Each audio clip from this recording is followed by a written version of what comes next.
I hope you have nightmares about me. Hey guys, welcome back to another episode of Any Last Words. I'm waiting for that beeping. I can't find the watch, so I am waiting for the beeping to stop. I'm sure you guys can hear it too. It's driving me fucking nuts. Anyway, I'm gonna try to talk through it. It only lasts a minute, I promise. Um, but thank you for joining again. Tonight I'm gonna be talking about the origin stories of the Crypt Keeper. From what I could get from it, there was one episode. Oh, thank God it stopped. Thank God it stopped. Anyway, it's gonna be another handful of horror night. Other than that, we're gonna be. Hey Richard, thanks for joining. It's gonna be an episode of Handful of Horror, but rather than it being pre-recorded, it's going to be live. So it's gonna be the first. I'm pretty sure this is the first Handful of Horror live. I don't know. I don't know what I do. Anyway, so before we get started, I don't know how many of you guys out there are a Crypt Keeper fan. I am a huge Crypt Keeper fan. God, I was just talking about this the other day, how much that shit scared the hell out of me. Just watching the intro. Like, that's pretty much the only thing that scared me about it was watching the intro, like, the theme song and, the camera's like kind of panning through the graveyard and then up into, his little mansion and then, down into the basement and then the music would kind of build up and as it's building up, like I would feel it in my body and he'd pop out of, his coffin and then he'd start laughing and then I would like be, peeing all over myself.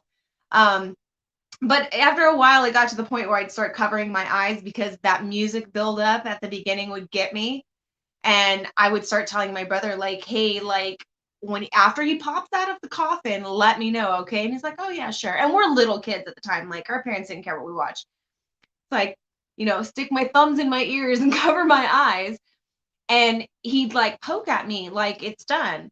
And just as I uncovered everything, there comes the Crypt Keeper, and I'm like, "You're an asshole." And he's like, "I'm not here to save you." So good times from asshole older brothers watching Tales from the Crypt as a kid. Um, but I hope you guys are a fan of the Crypt Keeper as well, because that's what we're going to talk about tonight. Um, I want to say thank you real quick to my sponsor of the month, HAUNTWARES.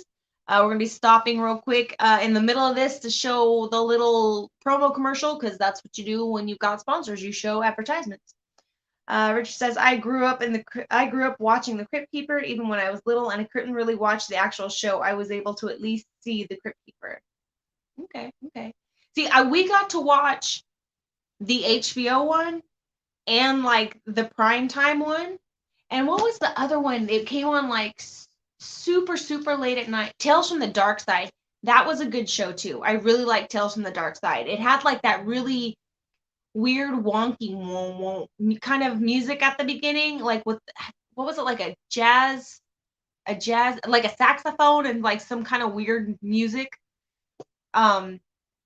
I don't know how to describe it. I can kind of hear it in my head, but I like Tales from the Dark Side. That was a pretty cool show too.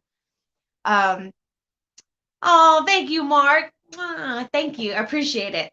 I'm stumbling a little bit tonight, but I'm trying to do it. The fucking watch grabbed my attention earlier, and I totally lost track of what I was talking about. But thank you. I appreciate that, and I appreciate you tuning in. But yeah, Tales from the Dark Side. I really like that one as well. We have this thing called, I don't know how much this dates me, because I know some of you guys are younger than me. It's called a pirate box. It's basically like, it was a cable box that was scrambled. It was like a bootleg unlocked cable box where you could watch all these channels for free and you could watch all the pay-per-view for free.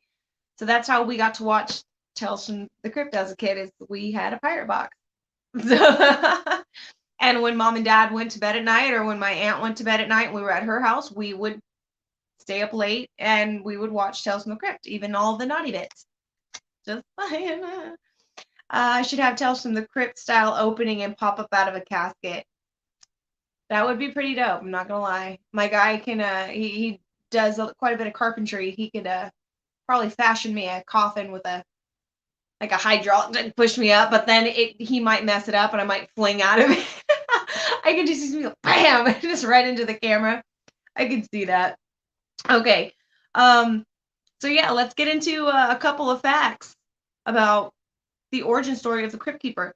I will say, I don't think I have seen every single episode of Tales from the Crypt. I don't remember seeing this one. It just so happened to have come up on my YouTube feed the other day, because I was looking up some Tales from the Crypt stuff. And it was like the full episode, so I'm not saying like for everybody to go watch it for free, but I mean, it's for free on YouTube, so you can go watch it. And they're only half an hour long, which is really nice, especially if you have a short attention span like I do. But this one, it was what really caught my attention on this one is that it was like the sideshow circus, and I love the circus, like the sideshow type deal, like the old school stuff where it's I don't like calling them freaks because it's not nice, but the circus freaks, if you will, the oddities, the medical oddities that people had at the time. And that was basically, if you had something like that going on, that's where you went, was the sideshow to go get some form of employment. So yeah, okay, let's get into it. In 1989, HBO first premiered the popular comic book series turned TV show Tales from the Crypt. It ran for 7 seasons and had about 100 episodes, which I'm surprised. I figured it would have had a lot more episodes for being 7 seasons, but I don't know. But it wasn't until 1990, in the 14th episode of the second season, is when they decided to go ahead and just throw out the origin story of the Crypt Keeper himself. And it, like I said, it takes place in like an old assy time circus sideshow type feel to it, time to it. And it was called Lower Birth. And it's spelled differently. It's BERTH. And I tried looking up what that meant. Birth is spelled BIRTH. So I was like, what does this mean? And actually, I could not find like a definitive definition for this. There were some slang words for it, like someone to be an outcast or to not want to look at. So I was thinking maybe that was the closest thing I could find to it. And then there was just like a bunch of other random ass definitions I could not really place to why this would, why this word would be used. So if you guys know, let me know, because me not too smart. These glasses are fake as shit. This is the internet, so we can be who we want to be. Let's see. Richard says, let's see. John Kassir, voice of the Crypt Keeper, is a super cool dude. I met him at Frightmare a few years ago. He seems like a really cool dude. I follow him on Facebook, and he does these they're like latte not readings, but it's like, what can you see in the coffee kind of deal, like what do you see in the foam, kind of like when you go to like a therapist and they ask you the ink blots, but it's like the coffee swirls, like what do you see in the coffee today, everybody take a guess. It's really fun. He's a really cool guy. I would like to meet him in person someday. I'd probably like get all giddy like a schoolgirl and go hide in the bathroom somewhere. Anyway, I digress. Anyway, back to it. So, like I said, the episode's called Lower Birth, BERTH. So the first little fact that I got was the Crypt Keeper's father. He was a two-faced, like he had 2 faces. And he was a circus freak, very simple-minded. And he was like very, very abused by the guy who ran the circus. But he wasn't too simple-minded to fall in love and make some love with another sideshow attraction, which was a 4,000-year-old mummy who was mummified at 16 years old because she refused to take a pharaoh's hand. Kind of weird, but it's Tales from the Crypt. They do a lot of weird shit. Fact number 2, actually, the guy who plays Enoch, which is the two-faced daddy, he was actually played by the director Kevin Yeager, played by his brother Jeff Yeager. So, you gotta give your family some work sometimes, I suppose. Let's see. Time for another cooking show. You enjoy those? Oh, I'm glad you do. On Friday, we'll get one on Friday. Usually, that's when I try to do them, is on Fridays. So yeah, fact number 2, the director, like I just said, Kevin Yeager, he's also a creature designer. He's worked on a lot of different movies, including Child's Play. He used a pair of Chucky's eyes for the Crypt Keeper, and the eyes for the baby. Like for if the ad that I put up of the Crypt Keeper baby, if you go back and look at the Crypt Keeper's eyes, and then you go back and look at Chucky's eyes, it's like, oh, how did I not know that? They are the exact same fucking eyes, and they're really pretty too. I'm not gonna lie, he did a great job on that. But you'll totally see it when you look back and forth at those. Okay. This is the first and the only story that the Crypt Keeper has actually been in. Normally, he's just the beginning and the ends of all the stories, but this is the first and only episode that he was actually featured all the way in. So I thought that, and I didn't realize that either. For some reason, I kept thinking I'd seen him in other ones, and then I was like, oh, well, maybe he was in the movies, and then I was like, no, I was thinking of what is it? Is it Demon Knight? Where he's got the little I think it is Demon Knight, where he's got the director's hat on. He's like, cut, cut, cut. Like, you didn't kill her right, kind of deal. But no, that was at the beginning of the movie too. For some reason, I thought it was like in the middle of the movie. So I thought that was cool. There's also a comic book version. Well, I mean, this episode was based off of the comic book version itself. It was actually published in 1952, and it's issue number 33. So I thought that was cool because I want to kind of go back now, and I want to read the comic, or at least see the comic, and see how much of a difference there is between the comic book version and the HBO version. Because you know how, like, when you read a book and then they turn it into a movie or a show, like, they'll make differences in it just for filler, or just to change things for the time or whatever. So I thought that was kind of cool, and I wouldn't mind going back and reading that. But apparently, by looking it up, if you have a number 33 issue of Tales from the Crypt, cool, you have got some money, because I saw some that were like over $3,000. I think I saw one, I want to say it was like $33,000. I was like, holy shit, for a comic book. But I mean, I guess these are really old comic books. So yeah, and also the Crypt Keeper has a name. Like, I had no clue the Crypt Keeper had a name. So he was born with a name. It's revealed in the Vault of Horror number 4. The title of the comic book was While the Cat's Away. That his name is actually T. Charles Kingman, which are the same initials as the Crypt Keeper. So T. Charles Kingman. So I thought that was pretty cool. So he was born with a name. And then there's like I've got a couple of bonus ones, because there aren't really a whole lot of facts about this one. A bonus fact is that it, just like Chucky, I think it took Chucky 11 people to maneuver and work this puppet. It took 6 people to work the Crypt Keeper puppet. Probably because a lot of it was I'm assuming a lot of it was from the waist up for the Crypt Creeper, because he's normally sitting in most of the episodes. But that's a lot of people to, maneuver a puppet, which is kind of cool at the same time. Again, hopefully nobody had tuna sandwiches on craft services that day. I don't know. My rule of thumb is always carry gum with you when you're on set. Like, no matter what you're doing, always carry gum. And conventions. Dear Lord, carry gum at conventions. Like fucking 50 cents a pack, guys. Let's see. Oh, and the last fact I have is that there are actually 2 versions of every episode, because the HBO versions that came out in 1989, they got the movies and the things that are going on that adults do, and a lot of, bad words. HBO actually, I guess, leased or sold the rights to Fox. So in 1994, Fox started putting it on like their primetime lineup so that more people can watch Tales from the Crypt. But you can't have all that on like public television like that. So they actually started editing a lot of the episodes and taking alternate scenes from the originals and like to clean it up, basically, to make things more implied, or, make some scenes not as bad, so that everybody can watch it, basically. So there are 2 versions of every episode.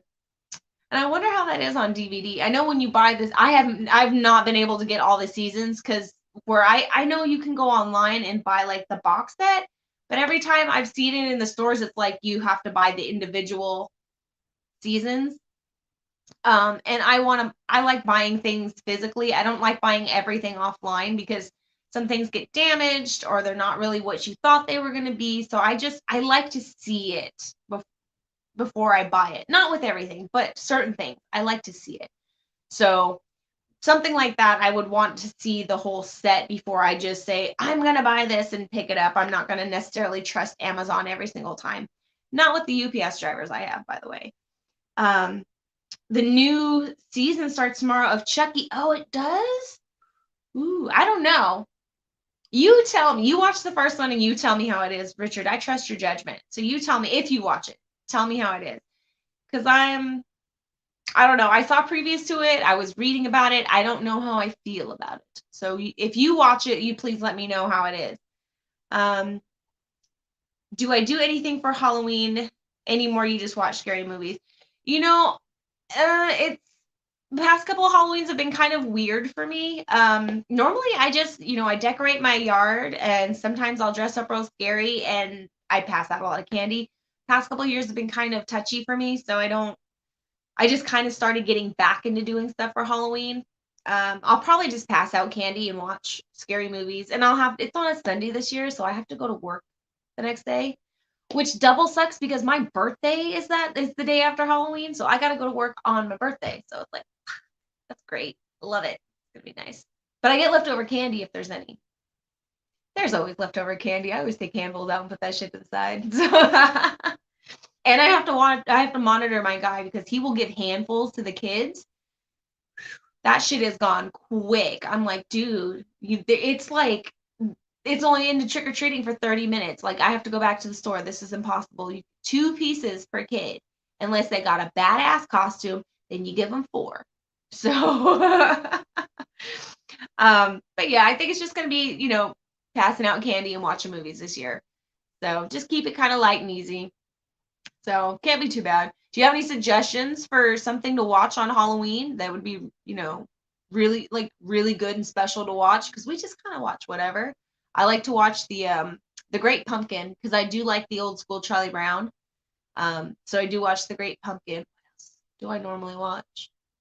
I watch like a lot of the kid shows. I don't really watch movies per se. I watch a lot of the kid stuff. So I guess because it makes me feel like a kid. Ooh, and The Simpsons Treehouse of Horrors. I always have to watch those every year because The Simpsons are my fave. So I don't care how far out they've gone lately and it's just not the same. I don't care. I still at least watch the Treehouse of Horrors. So you're gonna go to my house for trick or treating because you get like a handful of candy, Sandra. We'll just give you We'll just give you the whole damn bucket because I love your face. You're awesome. Thank you for joining, by the way. You put a vending machine on your front porch and let them buy candy. They get candy and you get money. I have a bubble gum machine. I should do that. Like you guys, I'll fill it with I don't know if it'll get clogged. I won't do it. It's just a thought. But that's a great idea. I want to make one of those candy chutes. I tried making one last year and it didn't happen. Because I didn't think kids were going to come around because of COVID. But the candy chutes where it's the PVC pipe, it's got the skeleton mouth at the other end, so it's like it's puking the candy. But we ended up having a lot of kids anyway. So I guess we could have made it, but I just didn't think anything was going to happen. So we're just like, whatever. Buy candy. I think I'll get stuck with a bunch. And I didn't. So, except for what I stole out of the bucket beforehand. No, it came on last night. I didn't see it. I'm gonna watch it after we're done here. I'm so gonna go watch that. I really am. I didn't know it came on already. It's fucking early for that one.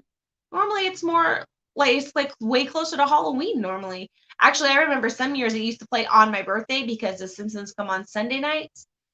And well, I don't know about it anymore because I don't watch TV. I watch Hulu and shit.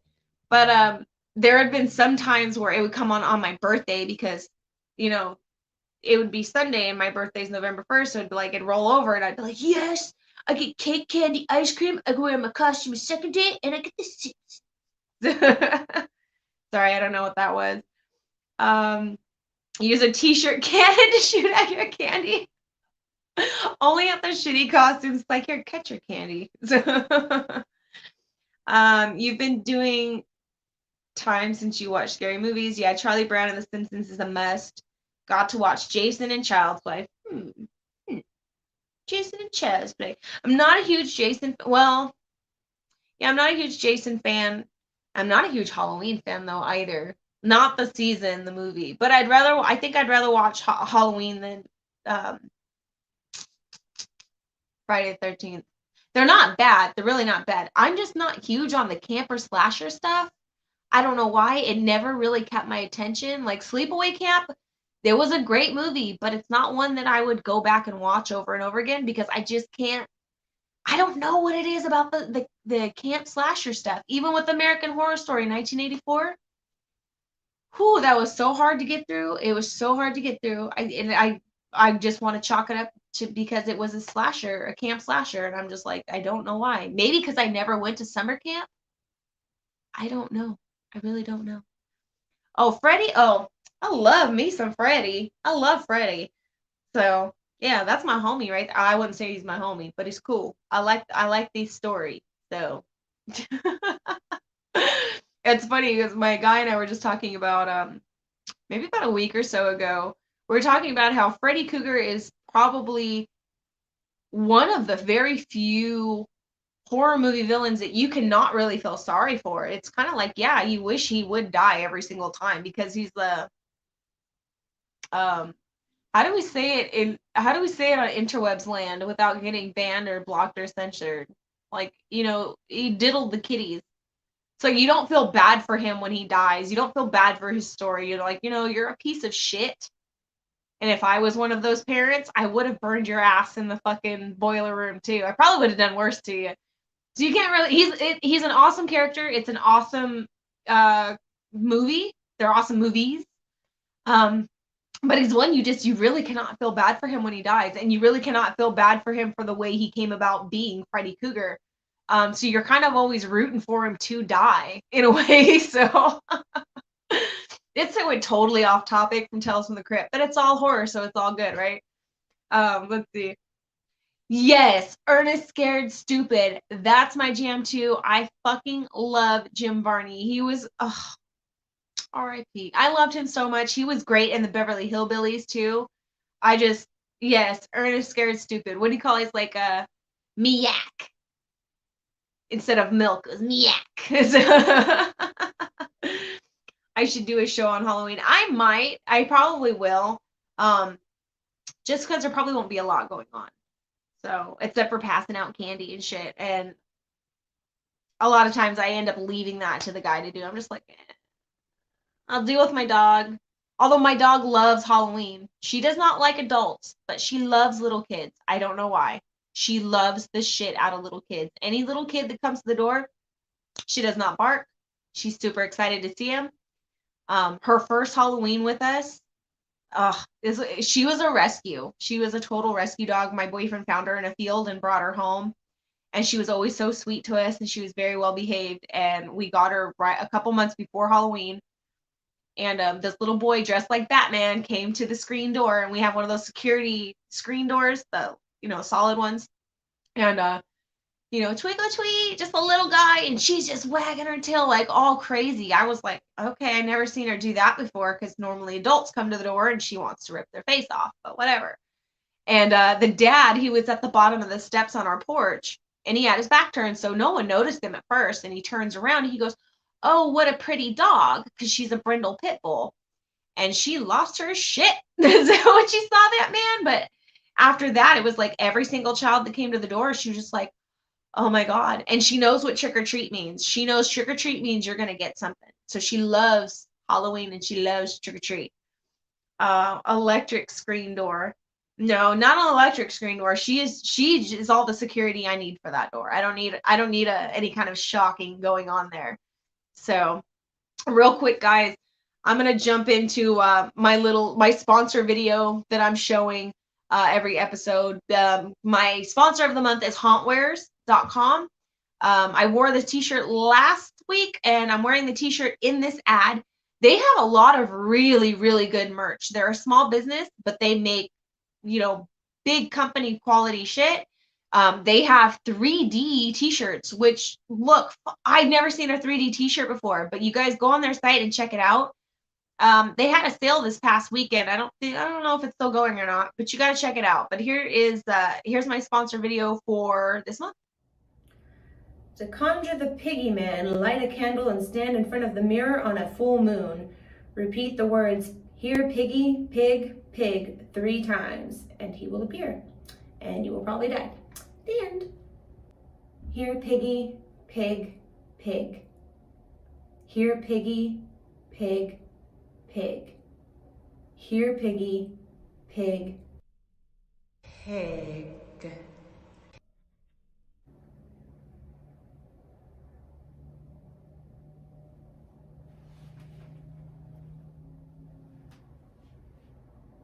That was lame. A waste of a Saturday night. Holy shit! Hey, where'd you get that shirt?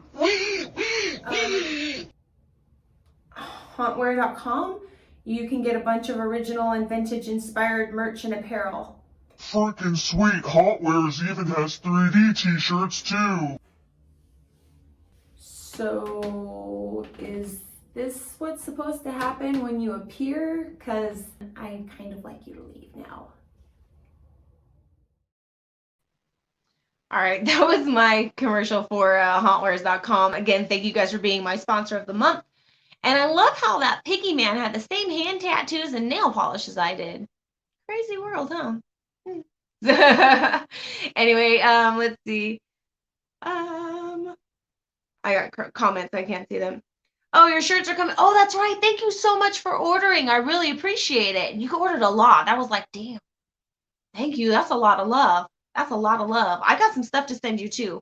So I gotta get your address from you. What's the Crypt Keeper's name? T. Charles Kingman. Get it right. You didn't even know Ernest died.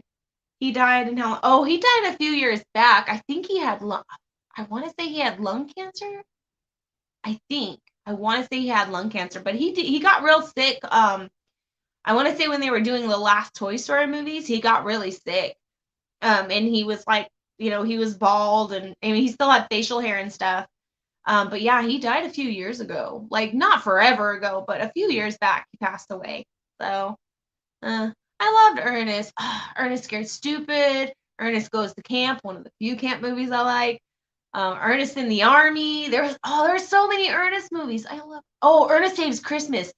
My parents watch Ernest Saves Christmas every year because my dad and Jim Varney kind of look alike. So, especially when he's in the Beverly Hillbillies, he looks just like my dad, or my dad looks just like him. I don't know who's older, but they look like they could be almost identical fucking brothers. I'm not joking. Everyone makes fun of my dad when they see him. They're like, holy shit. But yeah, like, oh, now I can't wait for Christmas so that I can watch Ernest Saves Christmas. Know what I mean, Vern? Yes. Oh, yes. And Ernest Goes to Jail. I remember when he has the evil twin. Well, he wasn't his twin, but he was like another dude that was evil. Maybe it was my dad. Maybe. I don't know. I loved all those movies. He was an amazing actor. I would have loved to have seen him in like some more horror movies. Yeah, that would have been cool. I wonder if there's any like undiscovered Jim Varney movies out there that nobody's ever seen or that we know of. Maybe I should do an Ernest Scared Stupid episode, like, or something like that. I know they have like the ability to where you can watch videos with the viewers too. I gotta figure out how to do that because I would like to watch a movie with you guys some night. That would be kind of fun. And maybe watch a movie like that. Not one that's like super long, but one that we'd all, can, like together. I just gotta figure out how to do that. Joe versus technology. Technology wins most of the time. So but yeah, well, like I said a couple minutes ago, I got way off the topic of the Crypt Keeper, but that's okay. I think we had good conversation tonight. I'm gonna get out of here because we're at the 30-minute mark. I will be back on Wednesday night with Jay and KP Gavitt, and we're going to talk about all the new fun and exciting stuff that they have going on out in Texas. And talk about a couple other things. And then I'll be back Friday. I honestly don't know what I'm going to make on Friday. It's going to be Halloween food related for sure. If you guys have any suggestions, please send me a DM, or you guys can email me at anylastwordsjoe@gmail.com. Put in the description or the subject line, put creepy kitchen in there. And see if I get it up there or not before I find something. So yeah, that'd be nice. Because I don't know what to do. I got like 5 different things and I can't decide. Charles Kingman. Yes, that's what it said anyway. So, what about Wednesday night? I already answered that one. I got Jay and his wife coming on. Thank you, Richard. Appreciate it, buddy. Oh, thank you, Sandra. You's the bestest. You's the bestest creep I got. Don't tell the other creeps. No, it's kidding. I love your face. You're awesome. Cheetos and ketchup. Yes, Cheetos and ketchup. Hot Cheetos and ketchup. I'm not going to lie. I do still eat that every once in a while. Not a lot. But if I'm making a sandwich and or we're making hamburgers or something, I will bust out the hot Cheetos just to dip some ketchup on there. That was pretty good. I like that a lot. So, all right, guys. I'm going to get up out of here. I hope you guys have an amazing night. I hope you guys have an amazing day tomorrow. And I'll see you guys Wednesday night. So, hope you have nightmares, baby. Mwah.